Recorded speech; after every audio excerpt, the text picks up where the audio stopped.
کوئی یہ کہتا ہے، شادی ہو گئی 10 سال ہو گئے بچے نہیں ہو رہے ہیں، کوئی یہ کہتا ہے کہ میری بیٹی کا رشتہ ہی نہیں ہو رہا، ہر وظیفہ کر لیا، ہر دعا کر لیا، پھر یہاں سے نا امیدی، نا شکری.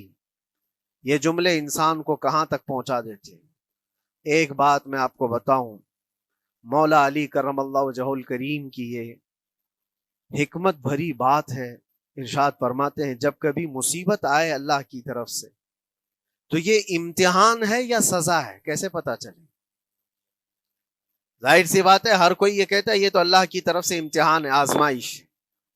ہم بھی اندر تھے تو یہ بار بار احساس دلایا جاتا تھا، اور بعض لوگ یہ کہتے تھے کہ اللہ کی طرف سے آزمائش ہے، امتحان ہے، اس کو گزار لیجیے. بعض مرتبہ امتحان ہے اور بعض موقعوں پر سزا ہے. اور سزا کب ہے اور امتحان کب ہے یہ کیسے پتا چلے؟ بہت بڑا فارمولہ ہے. مولا علی کرم اللہ وجہہ الکریم فرماتے ہیں جب کبھی تم پر کوئی مصیبت آئے تو یہ دیکھ لینا ان مصیبتوں کے دن میں تم اگر اللہ سے زیادہ قریب ہو گئے ہو، دعا زیادہ کرنے لگ گئے ہو، وظیفے زیادہ کرنے لگ گئے ہو، تو اس کا مطلب ہے کہ اللہ تعالیٰ تم کو امتحان میں رکھا ہے. اور اگر مصیبتوں کے آنے کے بعد بندہ دور ہو جاتا ہے اللہ سے، پھر وہ بفر جاتا ہے، گناہ زیادہ کرنے لگتا ہے، تو سمجھ لو یہ سزا میں ملوث ہے.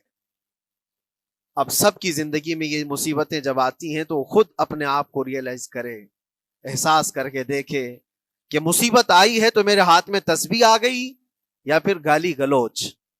مصیبت یا آفت آئی ہے میرے گھر پر تو میں عبادت اور نماز کی طرف زیادہ جا رہا ہوں یا پھر عیش و عشرت کی طرف زیادہ جا رہا ہوں. تو تمہیں خود پتا چل جائے گا کہ تم اللہ کی طرف سے امتحان میں ہو یا پھر سزا میں ہو.